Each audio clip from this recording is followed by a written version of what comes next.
এই লোকটির তরমুজ খাওয়ার সঙ্গে সঙ্গে তার বীজ বার হয়ে আসে। কি হচ্ছে? গাছ, তরমুজের গাছ। আরেকবার খায়া চেক করে দেখি তো। এরপর তো আরো একটি গাছ বার হয়ে আসে। আরে আমি আবার স্বপ্ন দেখতেছি না তো?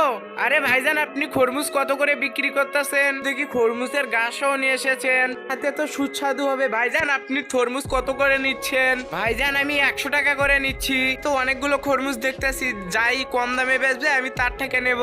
লোকটি এসে বলে, ভাইজান খরমুজ কত করে বিক্রি করতেছেন? 200 টাকা করে বিক্রি করতেছি।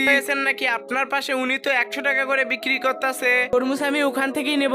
মালিক, উনি আমাদের কাছে থেকে তো 200 টাকাতে খাওয়ার জন্য খরমুজ কিনে নিয়ে গেল, 100 টাকা বিক্রি করতেছে। চলুন মালিক, দেখে আসি। বীজ দিয়ে অনেকগুলো গাছ লাগাতে থাকে, তারপর এরা দেখেও অবাক হয়ে যায়। করছো তাই জন্য তুমি এটা সস্তায় বিক্রি করতেছো? ভাইজান, আসলে আপনার থেকে আমি যে খরমুজটি নিয়েছি খাওয়ার জন্য সেটা আমার জাদুর খরমুজ। ভাইজান, আমি এটা খাইয়ে ফেলে দেওয়ার সঙ্গে সঙ্গে বীজ ভাই পেছনে পেছনে আসুন। কি হয়েছে?